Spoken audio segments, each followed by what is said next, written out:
Good morning. Anyone can hear me? Yes. Well, first of all, I want to thank all the friends and the media friends that came this morning. 首先我多謝各位朋友係支持我嘅朋友們，仲有個大家媒體嗰啲嘢咁有心今日嚟到呢度，我個 press conference。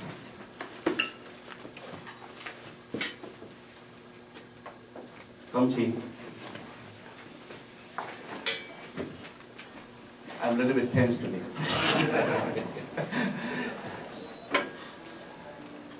I'm very extremely happy and humble that the membership of the Markham Union has nominated me again to run for the federal election. I don't know when it's going to be happening. Some say December, some say February, some say in April next year. But what I'm trying to do is every week try to meet as many people as possible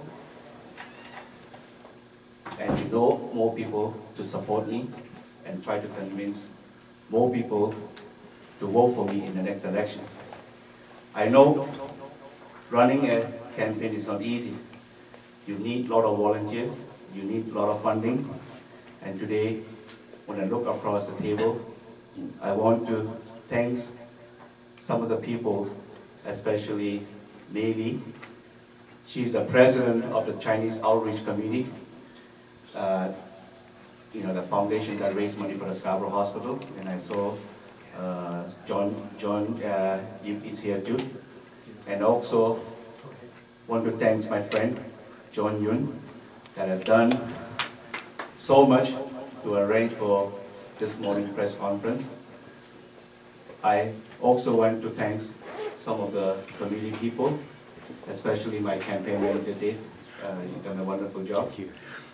And of course, my CFO is here today to support me, and his job is to make sure I collect enough money to run.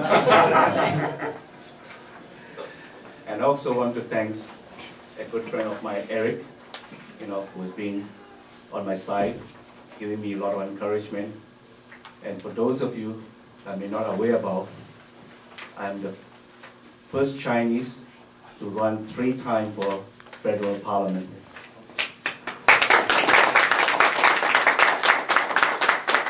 Obviously, I hope I won't be alone because I expect Oliver Chow to announce soon, so she will be running same like me 3 times. But until then, today, I'm the first official candidate on record to put my name forward to run for the 3rd time. There's a very simple reason why I run for public office.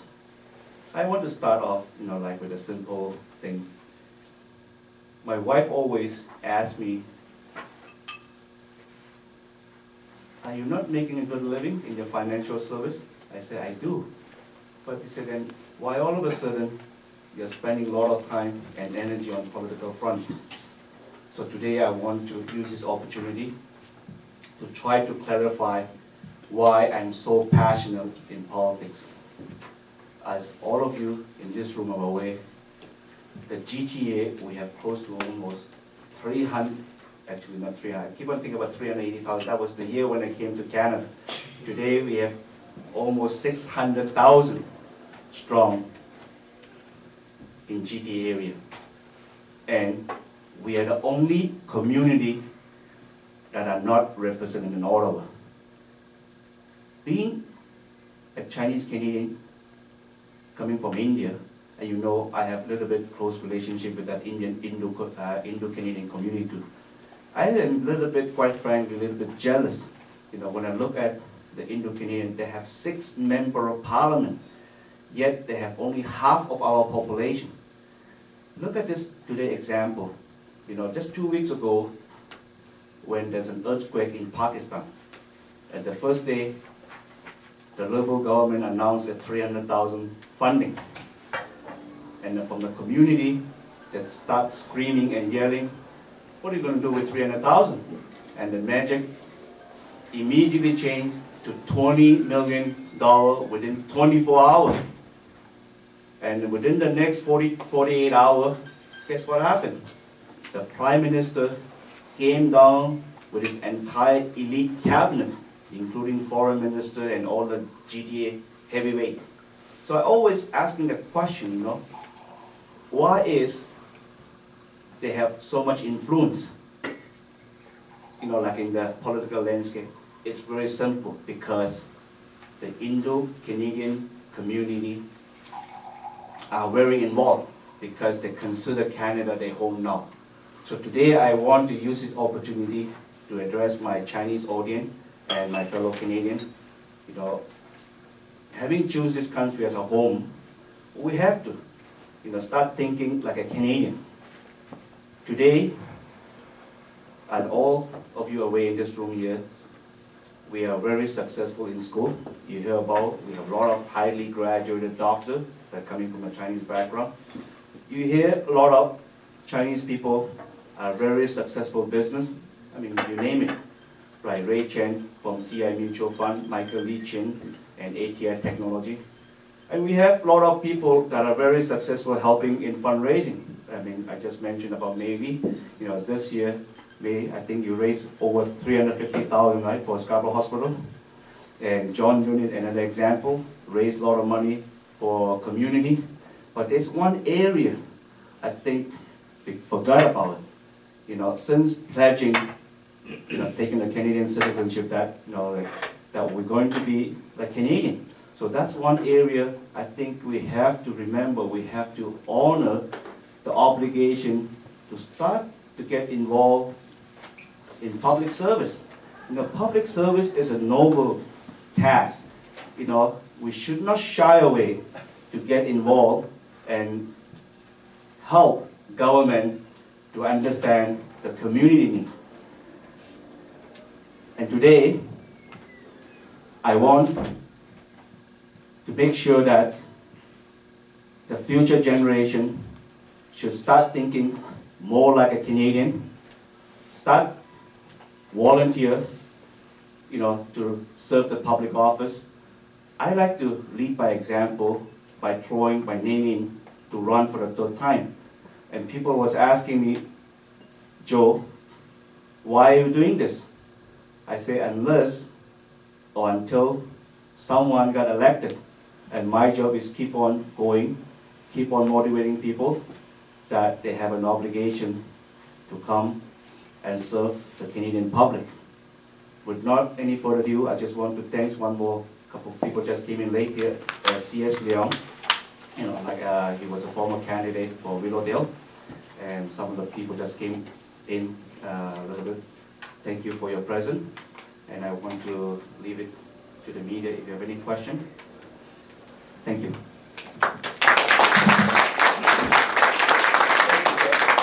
Thank you very much. I'd now like to invite John Gray from the Riding Association to say a few words. John, if you would. Thanks, Dave. Good morning, everybody. I'm the registered financial agent for the electoral district for the Conservative Party here in Markham Unionville, and go on record that we are totally supporting Joe Li in his candidacy, both personally and financially.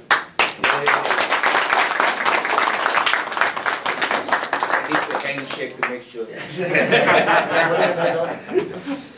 Joe has found success in many of his endeavors since coming to Canada. He's built, of course, a financial career and raised a family. He's been very active in his community, both in politics and in other areas. And I've had an opportunity to work with Joe in the past, and I know that nobody works harder and more diligently than Joe Li. So, on behalf of all my colleagues in the Electoral District Association, we want to recommend Joe. We feel he'll be not only an outstanding candidate, but a wonderful member of Parliament from Markham Unionville. Joe, congratulations. Thank you.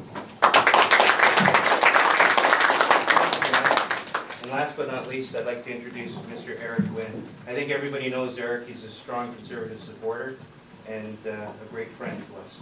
Eric? Thank you. 3 points I want to mention. First thing is all of this related with the Chinese politics.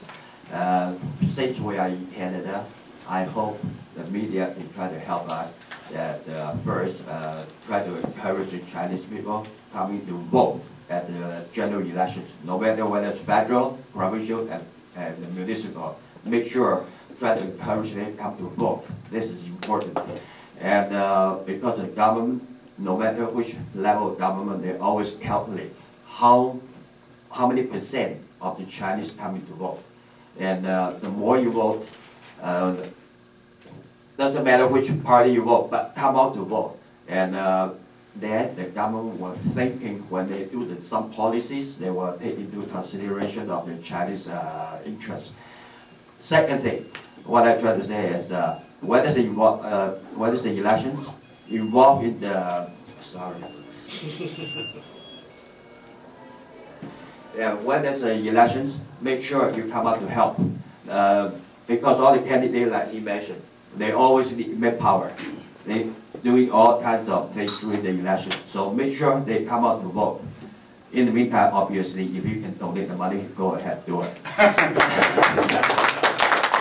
The third thing is what he is doing. He not only participate what he did before, the last how many years, what he did helping other people, doing all this. Obviously, he voted before. Then helping other people to do the elections, right? Now he participates as a candidate. So now, after how many years in Canada as a Canadian, now is the time for the Chinese people to involve as a party candidate. That means join the party, then go through the nominations, and this way we should follow our South Asian friends. When they talk about nominations, they always ask their leaders. Their community leader say, "Can you help me?" So the community leader asks, "How many buses people you want me to bring in?" So every time there's a nomination there, they talk about how many buses. When you come to me to ask for help, I give you 1 bus load. So if you go to those, say, 10 buses, 400 people, you win the nominations. Thank you. I also have 2 prominent Taiwanese community here, Dr. Chen, Larry Chen, and Denise Su is present here. And again, all the media is here, so I hope I didn't miss anyone. So if anyone would like to have any questions, I was more than happy to answer. Thank you. Question. I know you have been running like for 3 times. This is 3 times, right? So I know that you are experienced. So my question is that, are you ready to win? Or if you lose, what happened? You have a very good example like Tony Clement. He ran for 4 times. He did leadership election, federal, and also municipal. But finally, he got 20-something years experience, but he still lost. So what about any chances? Because we Chinese we want to bid on the winning horse. If you tell me that you have a better chances to win, probably more people will vote for you. Joseph, thank you for asking an important question. I have to be very honest with you. A couple of months ago, right after the nomination, I have a Korean friend that bought a present for me. I don't know what is it. I took it home and I opened it. It's an Abraham Lincoln history. He ran 7 times. So I just put on the table, on the dining table. My wife, I purposely put beside my wife. And my wife looked at it, he said, "Are you telling me you're going to run 7 times?" Joseph, I hope I don't have to run 7 times. I hope that by the next election, I will be victorious, So with the next press conference, I hope that will be in a celebration mood. And that's why I'm working very hard. So I don't want to think about the 4th one yet, but I'm looking forward to work for this 3rd one, which is an important one. I think it's crucial, and I intend to win, and I intend to defeat my opponent, Mr. McCollum. Thank you. Because this is the 3rd time, right? I mean, for me, all right, and this is the first time, in the history, from the community time point of view, right? I'm the first one that ran 3 times for federal parliament. So as I just was making it a little bit comment later on, I hope Oliver Zhao will join me. So I don't want to be lonely running 3 times. Yes, I think the delay of the election actually is a blessing to me, but for a lot of my colleagues may be asking for early election. But to me, it's not easy to run against an incumbent like John McCallum. So the last election, we are only at 36 days, so which is not a lot of time, okay? And today, since May 15, after my nomination, I have a chance to go out to meet people, like poll by poll. I have completed so far at least 25% of the poll, okay? So hopefully, by the call of election in February or April, I should be able to cover the remaining 120 polls. Interesting, people ask me when I go out canvassing, right, why conservative? I know in the past, a lot of our community people like Indian, Chinese, traditionally voted Liberal for a very simple belief that the Liberal Party led them into this country. But I would strongly encourage our community to do their research properly. Me alone, I've done the research. When I came to Canada, actually, I was the first one to, the Liberal Party was the first party I approached. I asked them a very simple question, what is the qualification required for me to stand as candidate for your party? And the answer was very puzzling to me. They told me that there's no vacancy because it just happened they have a sitting incumbent MP in that riding. So I said, well, when can I run for the party? He said, well, until he gets defeated. So that means if he's going to stay there for 20 years, I have to wait for 20 years. So I said, well, that's not fair to me because I'm interested. So I went to the next party, the Conservative Party, and asked them, the same question, what is the qualification required for me to stand as a candidate for your party? And I get a different answer. The answer is very simple. They say, well, Mr. Li, if you're able to sign enough membership, if you're able to bring out 50% plus one of the vote, you are our candidate, provided you have no criminal record, you didn't batter your wife and children, you are a candidate. So, I came up with that room. I said, that's interesting because this is very democratic. Very democratic. If you have the ability to sign enough members, bring them out to vote, and majority of members have voted for you just like this time and last time, you automatically become the member, the candidate for the party. So other than that, I also want to expand, and I hope the media will pick up this this time, because I know seldom you don't report this. There's a reason conservative. And I look at the record, people keep on telling me the Liberal Party opened immigration. That's not true. I'll tell you today, it was the Conservative Party that started the immigration under John Diefenbach. It may not invite the immigrant from Asia. It started from Europe. So Pierre Elliott Trudeau think is a wonderful idea, and he expanded on that. And now we look like a hero. But people are not aware about the old history. It was actually under the Liberal Prime Minister of Mackenzie King between 1923 to 49 that instituted the Chinese Exclusion Act. And for almost more than a quarter of a century, only, I checked the record, no more than 10 Chinese were allowed to come to Canada for 25 years. And it was a Liberal government that also instituted head tax, and we're still fighting for that. Okay, but I don't want to talk about the past. I want to move forward to the current status.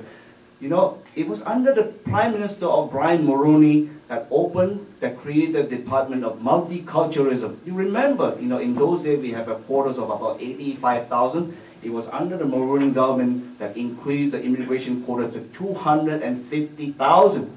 And I believe a lot of the Chinese from Hong Kong, China, Taiwan, that can't even speak a single word, or I shouldn't say single word, fluently in English or French, but yet they're able to come to Canada because our government at that time said, if you are willing to bring $500,000 to investment and create a job opportunity, we will let you to come to Canada. And we also was very gutsy to give them the Canadian passport.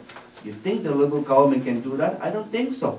And bringing it more recently, when the Liberal came to power in '93, if you sponsor your parent, you can't bring your brother and sister anymore if they're 18 plus. Under the Brian Mulroney government, if you sponsor your parent, your brother, your sister, 18 years old plus, as long as they're not married, they can accompany your parent to come here. And we didn't charge, we are very generous, we didn't charge $975 $975 for landing fees.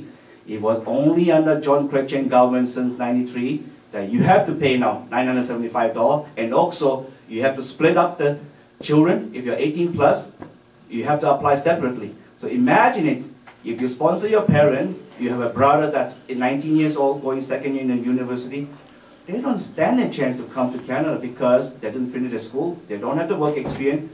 So how the hell are they going to qualify to come to Canada? So I hope that from all this evidence and fact, you will start understanding that our party actually have done more to the immigrant. And our party actually is the party that created the Department of Multiculturalism. It was a liberal that always keep on saying they are the party of protecting multicultural. But they didn't create the Department of Multicultural. They didn't give the Chinese people the Canadian passport. You know, they didn't waive the fees. They didn't do, what you call it, I mean, our party didn't ban Chinese to come to Canada. All right, it was a liberal party, but they didn't want to talk about it. So I hope that I want to put the fact on the table today. And now, thank you. And I think I make a right decision and choosing the right party to run for office.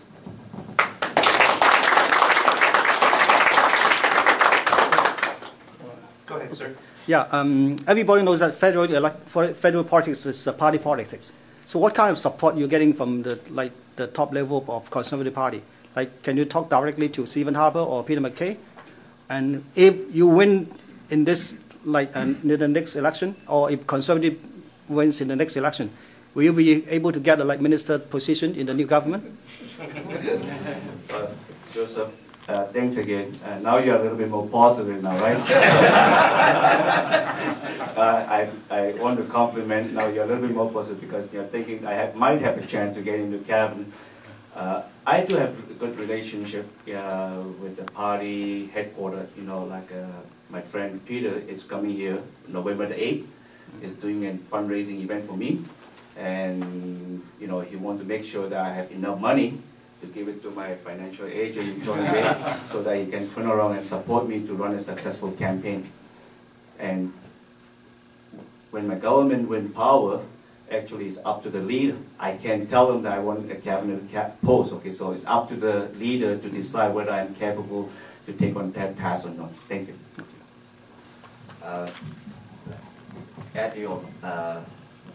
Adding on top of that part of your question, actually I did mention to the headquarters, especially to our leader, and I say next time when you come to Toronto, to the Chinese communities, make sure he is with you all the time, because he is the only candidate in GTA representing Chinese, and liberals, they don't have any at this moment, and they won't have any because they are liberal incumbent. So that NDP at this moment I don't see any. Like he said, maybe Oliver Chow, but at this moment no. So that's what I say. I told to Harper, I say, make sure use this opportunity to mention to the Chinese people, and we have him here, and what the liberal did to the Chinese communities. Thank you. 如果你當選咧，你個 office 將會喺邊度？等我哋易啲揾你。梗係一定係 Markham 啦，一定係 Markham，但係一定個 office 係 Markham。我想問咧，你點樣可以 draw 個 attention 喺我哋 Chinese community 嗰度啊？因為你知道中國人係較為內向啲嘅，咁今次選舉，咁你點樣 draw 到佢哋嘅 attention？ Okay. I'm going to try to answer in Mandarin, okay? 我知道这个是一个不简单的责任 ，OK？ 但是我相信时间一定到临 ，OK？ 我们华人，刚刚我讲的，应该今天有一个机会出来做一家之主 ，OK？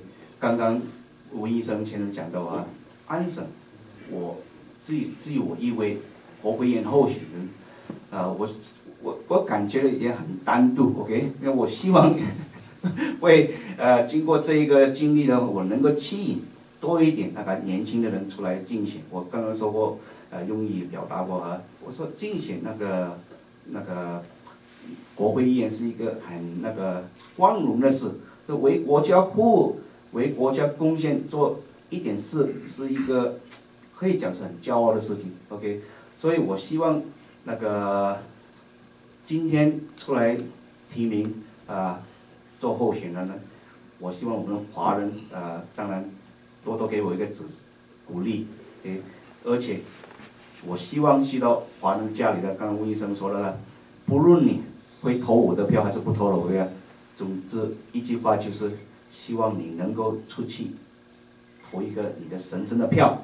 那么你如果有，不要说100%哈，如果有60%跟65%的华人在Markham选区出来投票的话，我相信选举第2天一个很大的新闻就是说，哇，华人现在醒了 ，OK， 现在可以出来做主一家之主了，来怎么样讲呢？为那个社会服务。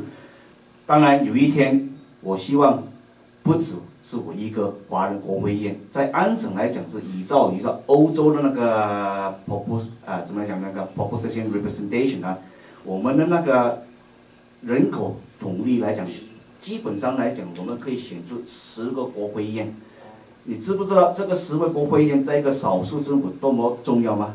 一票就是一票，你们一票就可以垮下来。说如果有10个国会议员代表的话，我相信以后我们的政治的地位是非常的重要。但如果你不出来那个参加政治的话，我们华人永远说我不应该说是2等公民，但是感觉到还是2等公民。如果你没有那个政治的地位，没有政治的政权的话，没有可以影响。像那个巴基斯坦人一样他一讲话，你看马上30万就调到2000万去了 ，OK， 所以我希望有一天我们华人会有一个这样讲起一套话来讲，政府会比较注重一点。谢谢。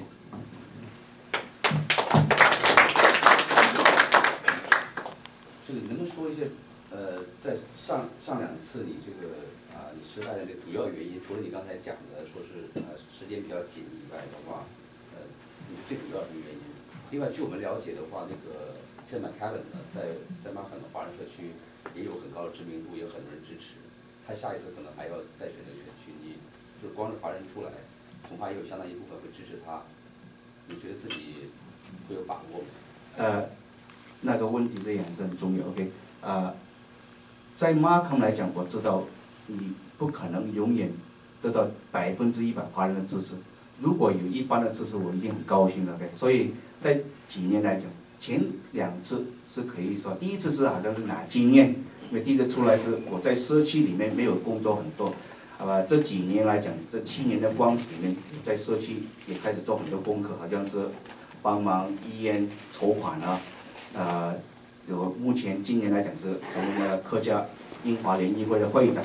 OK， 在印度人社区里面也开始跟他们沟通活动，好像现在是印度人 South Asian 的 community， 我是 Vice President 副主席 ，OK， 当然我要强调的是，你当然靠华人的票是不可能胜利的 ，OK， 那个好像是那个多留那个 mainstream 好像在加拿大的 Markham 的票是很重要。我看那个去年那个成绩来讲，其实来讲。很多选区我没有去过的地方，我的票源都超过30%。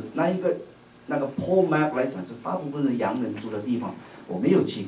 那我花了很多时间在洋人跟印度人的身上，而且得到票源不很乐观 ，OK。所以我今天我的做法是完全是，我要注重我的票源。那票源既然那个 mainstream mainstream 是主要的会出来投票的呢，是白人呢，那我非常会注重，好像是。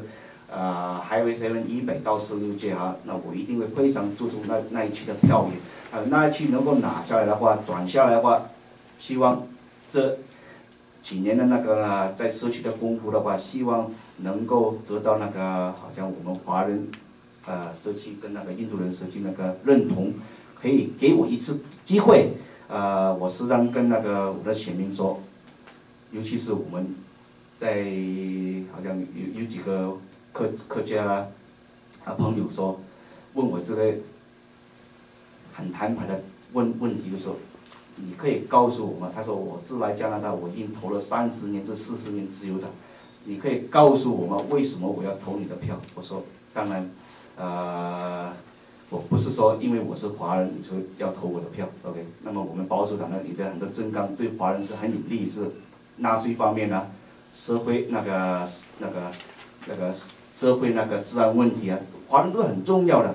那么当然我又跟我的朋友说，我们一起印度出来啊，你认识我，我认识你啊。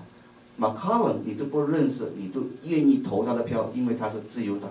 但是想问你一声，如果他当选了，这几年来啊，如果你打一个电话给他的话，他不会说他认同你或者认识你，不可能的吧？但是如果你打一个电话给我的时候，我会认识你，因为你是老乡吧？啊，讲起话来也是比较亲密感一样，对不对？所以我说你应该给我一个机会 ，OK？ 不要整天就是说我是什么党 ，OK？ 当然你的党是你有你的立场，我不能够改变你的立场。我说，如果你能够给我一次机会，给我经济国徽，如果我的那个表演不够精彩的话，那么4年以后你就可以机会把它给我拉下来。但是我希望你给我一个机会进去，给我一个机会，给华人一个表现 ，OK？ 那你不给我机的话，我根本没有可能表达我的心目中要做的事情。谢谢。那你意思是不是说，第一次大选的时候你是因为经验不足，第二次大选的时候是因为时间就比较紧，对，是主要原因。对。那这一次呢，时间是非常好 ，OK？ 那么但是当然，你在加拿大大选来讲是候选人当然你要做你的功课 ，OK？ 但是党上面也是很重要，他们那个survey说是候选人的 account 是差不多是15%，OK？ 那个党中央是很重要，那个好像政纲可以帮到那个选民 ，OK？ 但是我希望能够改变这个立场 ，OK？ 希望人家会。好像我在今天去上街敲门的话，一碰到选民说我还没有决定会不会投你的票，那我是问他一个问题，倒过来我说你只要看到我的眼睛 ，OK？Just look straight into my eye and ask the question: Is this person deserve my support? If the answer is yes, then maybe you should consider seriously and vote for me in the next election and give me a chance, so I have an opportunity to show what I can do for the community. Thank you. 有很多这人头税的受害人呢，他们是要求个别赔偿啊，但是的话，这个现在自由党政府就是说拨款2500万元给他们，然后作为一个教育的，然后有很多主意，大家来分享这笔。就 make sure 以后不再发生这种事情。然后的话，但也有很多华人社区很担心，就说如果一旦明年大选，如果自由党下台了，这会不会这个承诺就无效了？就我不知道你有没有跟跟保守党高层哈克他们谈过这个问题。如果保守党赢了，会不会继续这个承诺，或者是说还是改成个别赔偿或者怎么样？Actually, it was MP Intima, the Conservative MP from Manitoba that institute or initiate this discussion about the head tax issue. And for the longest period of time, to my knowledge, the Liberal will never even touch on it. It will never really bring it up. It was due to the credit of our Conservative MP Intima from Manitoba. Finally, I think the Liberal is thinking about election is coming soon, and they say they're going to do some compensation. If I'm not mistaken, I already had some advanced knowledge. Sometime next month in November, they're going to make an announcement in Vancouver. They're going to do it, I believe, at the request of Raymond Chen, the MP in Vancouver, to apologize to the Chinese Canadian for the wrongdoing. I don't know what's the composition involved with that, but all I'm saying is that the past is past. There's not much we can do. We have to move on, okay? We have to try to,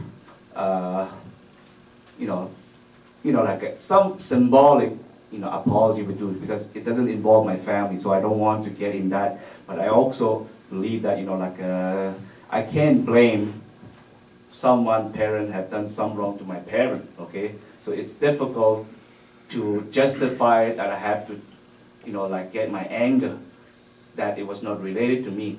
But it's a good gesture if the government will rectify that mistake and assure that it won't happen again. And that will be very significant, I believe, to our community.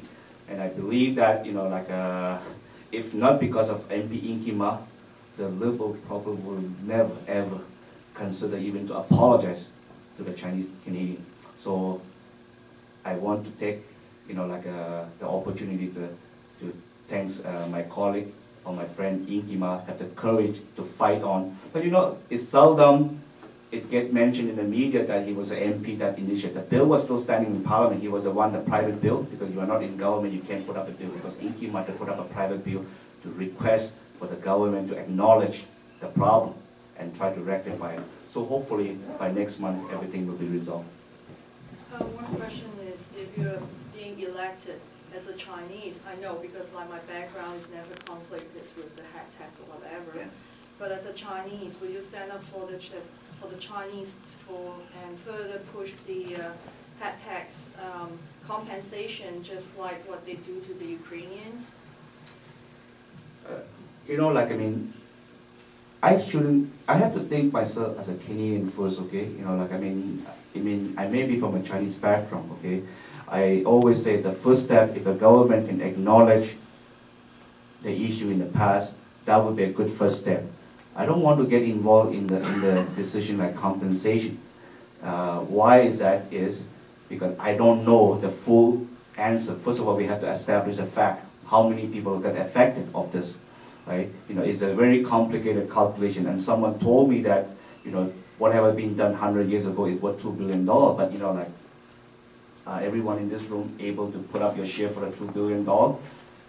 I have to put the question back to you, right? So, we have to start, thinking like Canadian. Hopefully, with a small acknowledgement of the mistake, that we can move on and forgive and be friend again, and we'd be like Canadian as ever, so that this mistake will not repeat again.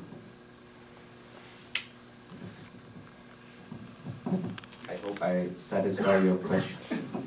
I don't know. Located about $12 million, okay, to set aside, for some kind of. See, they already within 25 million total. So for Ukrainian, for Chinese, for South Asian, so it's for all the community. So you don't want to make it look like only for Chinese only, okay? So it's for the all other community. So that's a good start, okay? And I compliment the local government for taking the first step to acknowledge it. Coming back to the question that if you're elected as MP, would you take it further? That's what you want to hear, right? Take it further. I always say that I always like to fight what is rightfully belong to us. When I say that is, I'm not pitching about the past. What I want to pitch is the future. Okay, the future is that if we get more involved, be more Canadian, I think that we're going to actually get more mileage out of it. Okay, we will be, just like you look at South Asia today, they have much better status, political influence, and every time when they ask something, it gets done. All right, so I never belonged to any Chinese association that fighting for this head tax. Okay, there's, to my understanding, there are two fractions. One is representing the family, one is representing the association. So I don't know who is right to represent whom, but the thing to start with, I said, repeat again, it's a good gesture from the government to acknowledge the past. Okay, let's move on from here now.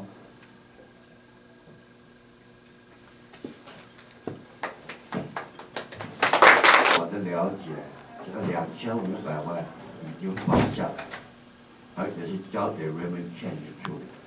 Raymond Chen 也找了他的一个朋友，负责这笔基金2500万。那么政府也说了，这个是给6个族裔。那么现在就是说，这6个族裔现在怎么样去运用这个2500万？我听说是给中国人的这一方面大概是1000多万多一点，大约是这样。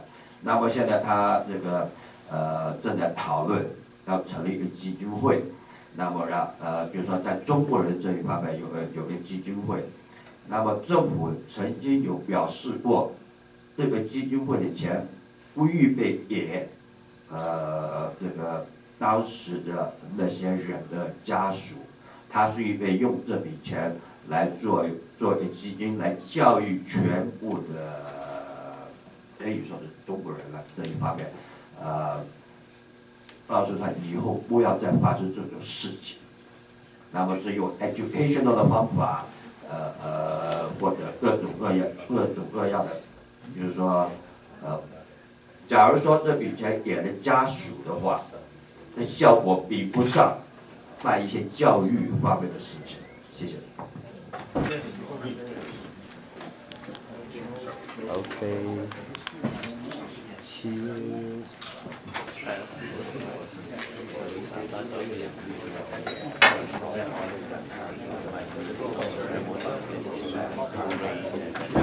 请你们的媒体每个人留一张名片交给他好。All right, thanks. Joe Li 你好，你这次出来竞选呢，其实你觉得你对国语社区有什么特别的贡献呢？